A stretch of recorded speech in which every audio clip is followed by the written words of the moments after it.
Time is currency. How do we invest it? Go ahead and let's look at Matthew chapter 25.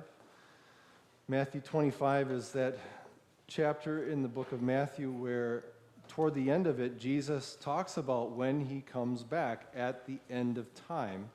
And before this, he starts laying out a lot about the kingdom of heaven. The kingdom of heaven is like this. The kingdom of heaven is like this. And in this text, it's like a man on a journey who comes back. Well, what we talked about last week, and just bring it up real quickly on the screen here. Live today with the, how would you fill it in? End. Very good. With the end in mind. Which, interestingly enough, it's not the end, is it? With the end of our life in mind means that we've got a whole eternity to live. We've got this little bleep of time, 70, 80, 90, 100 years, but an eternity to exist with God. So the end is just opening up to a greater existence. Live with the end in mind. Then some common thoughts that we have. And I'll think back to the Matthew 20 parable that we read about the workers in the vineyard. Search in your heart. Just do a real examination. When you hear that parable, and most of you are the ones who started working as a Christian, if you will, using God's terms in that parable. You've been a Christian since day 8 of your life when you were baptized and the Holy Spirit converted you and turned you into a Christian. So you've been essentially working in the vineyard from the moment, almost the moment you were born until now. You've toiled and you've labored as a Christian. A few of you may have come into the faith about 30 or so, and I'm guessing there'll be a few individuals that will come into our church down the road who maybe they became a believer when they're 80 or 90, but most of us have been laboring the whole day. When you see that Matthew 20 parable, what is your first honest thought? It's not fair! Anybody? Does anybody think that? Yes. It's not fair. Why would God do that?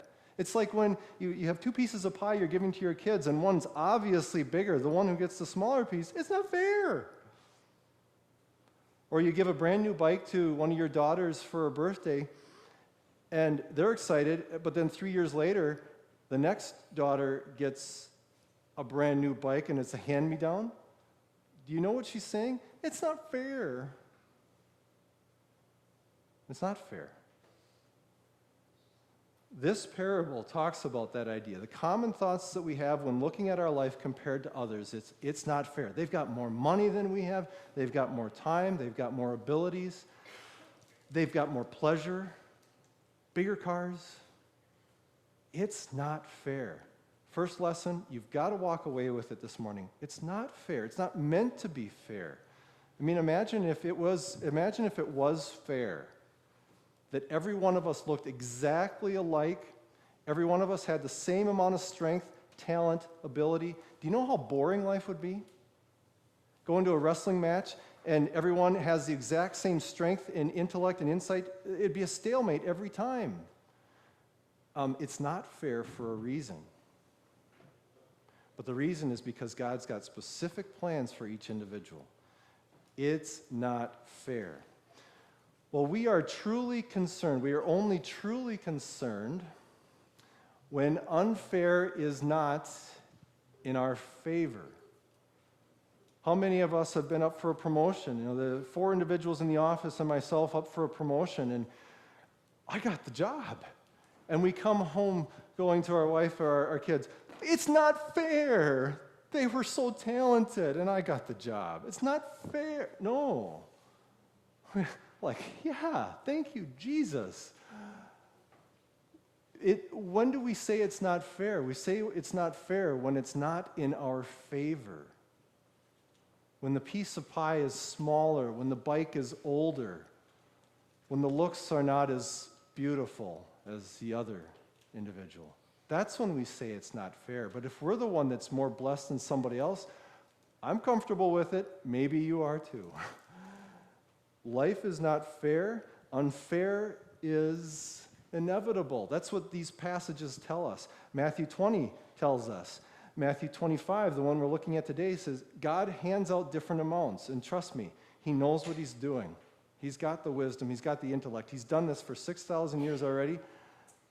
Let's let him go on it. It's not fair, but unfair is inevitable. So let's look at what we've been given then and see how to deal with it. Well, here's how not to deal with unfair. When life is unfair, the natural default of our heart, it causes us to be these things: bitter, resentful, and jealous of what others have. Do you know how much time and energy, mental energy, you can waste on being jealous, bitter, and resentful? And then you just wasted all this time. You buried this in the ground again. And God says, wait a minute, let's get a new perspective on what you have been given. So he gives us this parable, and this is where we're going to jump off. We'll jump off with the next point. What God gives us is very blank. Matthew 25, verse 14. Again, the kingdom of heaven will be like a man going on a journey. It will be this way. It's a fact. He just lays it out. He's not arguing with us. He's not trying to say you can bargain with me on this. He just says it will be like this. Well, the man went on a journey. If you go on a journey today, your money's in the bank. You don't have to worry about entrusting anyone else other than the bank to that money. But in that day, when you had stuff, when you had camels, when you had gold and silver, you had to entrust a servant so that if you came back and all that was missing, somebody was accountable. And if they knew their neck was on the line, they would watch it a little more carefully. So that's how they operated, and that's what Jesus is using. It will be like a man going on a journey. He called his servants in, and he entrusted his wealth to them. To the one he gave 5 bags of gold, to another 2 bags, and to another 1 bag, according to his ability. These are bags of gold.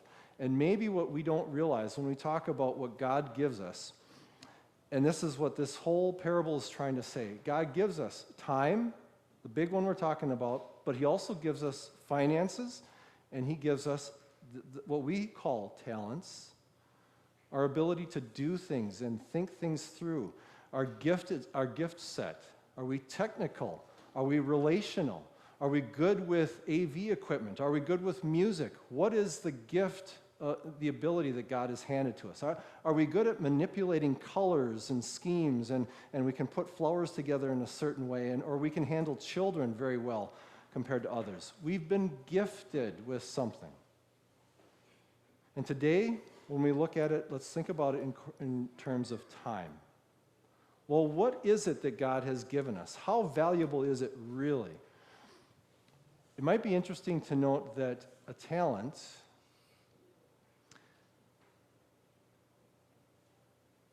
well, we'll stick with the valuable part. What God gives us is very valuable, but it is not fair. How valuable is it? The value of 1 talent, one of those bags, is 20 years' wages. Now, for anyone in college, it's not talking about your wage. It's talking about a wage when you're 35, 40, at the prime of your career, making, let's just throw out a figure, $75,000. Maybe that's on the low end, I don't know. Maybe that's on the high end. But let's just take that as a starting point. 20 years, do the math. 20 years at $75,000, that's $1.5 million. This means what God is handing each one of us is incredibly valuable. But I don't oftentimes think of my time as that valuable. God says, no, I want you to step back and take another look at it. That's the 1 bag guy. The guy who's got 5 bags, $7.5 million. That's valuable, incredibly valuable. The time that God gives you is valuable. Well, how are we to use this time? Well, it starts out with the first man. So we've got the lesson of these 3 different guys. The first man who received the 5 bags of gold went at once and put his money to work and gave 5 bags more. So he's got not 7.5 million now, he's got double that. So also the one with 2 bags of gold gained 2 more. But the man who had received 1 bag went off, dug a hole, and buried all of that $1.5 million in the ground. And again, we're not just thinking time, or not just thinking money, we're thinking, especially today, time. I can bury my time in the ground. Become very accomplished at it, especially in college. I buried a lot of time. God, again, is pulling us back, say, every minute is valuable. Maybe it's a minute, maybe it's an hour where you can call a friend, sit down with your children. I've started to look at my time differently now, thinking, well, I've got my work, but my children, I want to develop them to the point where they're going to be God-fearing individuals. They're going to look at God in a different way, in a positive way. So my time is getting invested a little bit more in them because God has pulled me to understand time as a commodity, as a currency. How does the master feel about these first two servants? After a long time, the master of those servants returned. This is Jesus. At the end of time, he will come back. The end of Matthew 25 speaks about it. It's the end of time. It's Judgment Day. He's going to look at what we've done with this. He is. And he wants us to be like the first two servants, but we start out as the third servant. We start out as the individual who's, as you'll see in a moment, afraid, fearful, challenged by the boss, not sure what to do with that, and actually stifled in investment. After a long time, the master of those servants returned, settled his accounts with them. The man who had received 5 bags of gold brought the other 5. Master, here you go.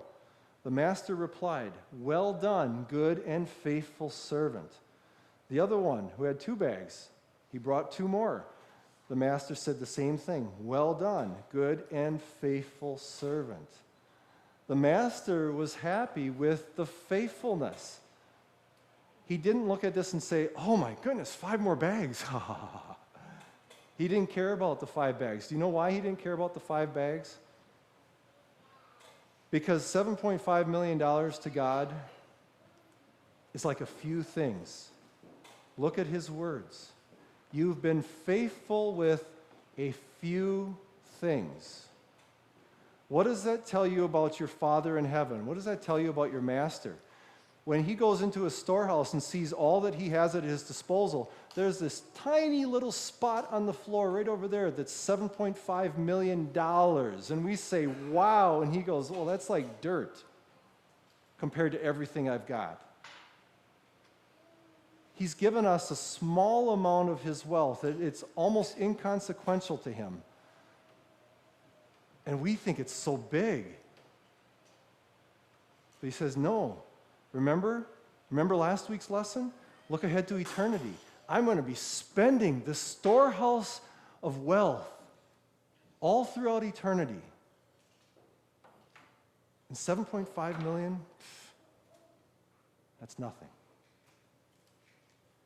What he is looking for is not an accumulation of more money. He's looking for faithfulness. Well, what brings us to faithfulness?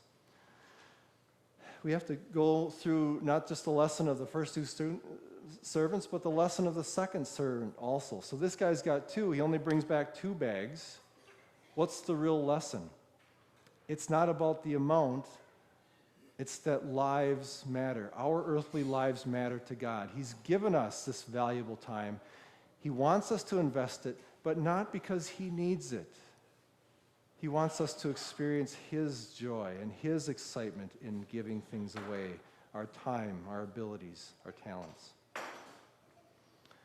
And then the lesson of the third servant. If this was a movie, the sound of the music would shift. Dun, dun, dun. Bum, bum, bum, bum. This is where we all start to cringe. Because there's a part of us that realizes, yeah, I have buried my abilities. I have hidden away those things that I depend on so much and hoarded them that God would call it burying them in the ground. In my time, it's mine. That's burying it. The lesson of the third servant is a scary lesson.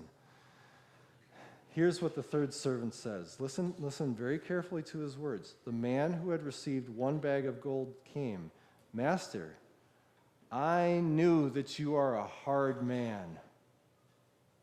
The word means stiff, unbending, but it also means harsh words. You speak hard and bitter things. You speak roughly. And the third man says, I'm convinced that this is who you are. But is that the picture that the Bible gives us of who Jesus is, of who the Father is? No.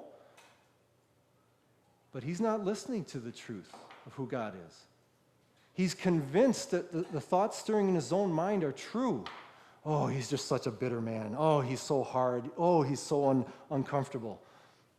And if that's our image of God, if we think of God as harsh and demanding,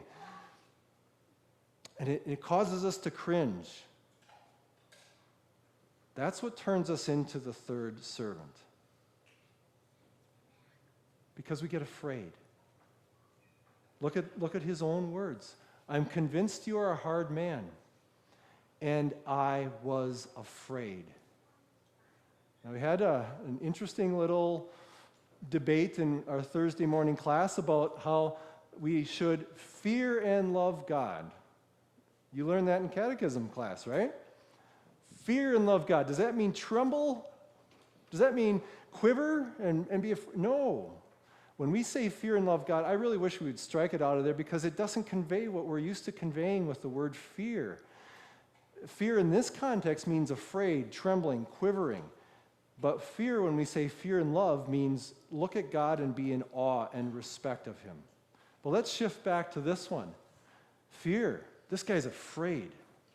He sees God as harsh and demanding. I believe you're stiff and uncaring, so I just kept it all for a rainy day. I hid it away because I need to depend on that at some point. I can't depend on you, but I can depend on this. That's what fear does. It turns us away from our refuge, and it makes something created our refuge. I believed that you didn't care about me, and I was afraid. I cared about me, and I spent these gifts on me. I stockpiled them for me.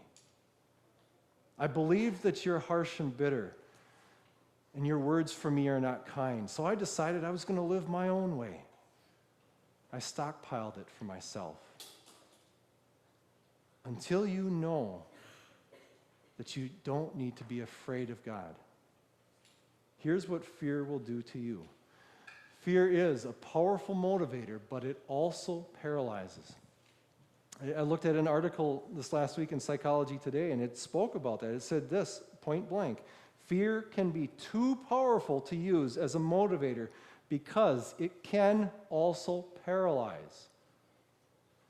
It might kick us in the butt a little bit and give us a little bit of energy, but if you're too afraid of this individual, of this person, of this God, if you have doubts about his love, it stops being a motivator and it starts being a paralyzer. Think of me as a father.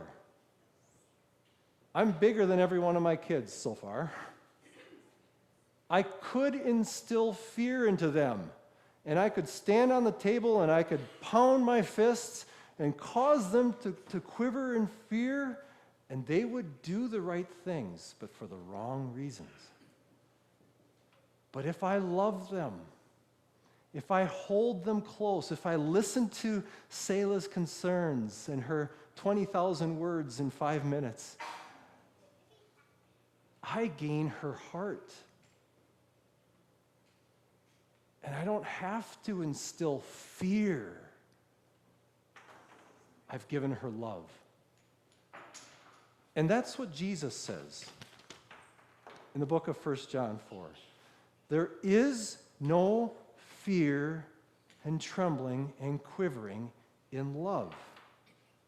But God's perfect love drives out fear.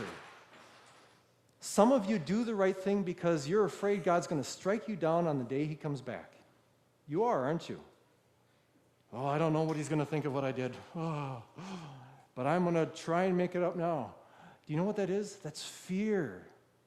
The motivation is fear, not love. So what is God really like?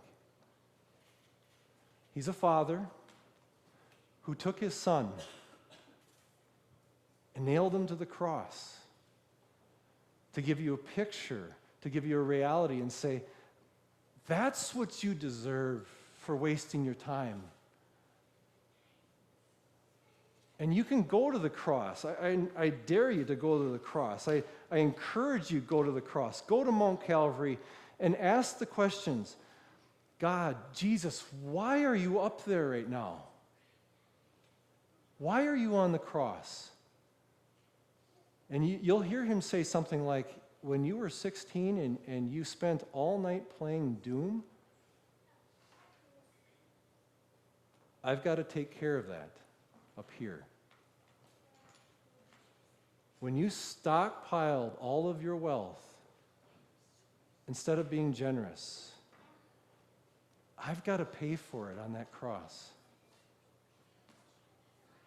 And what's that a demonstration of? That's a demonstration of not that God hates his son, but that he's so in love with you, he has to hate his son with your sin placed on him.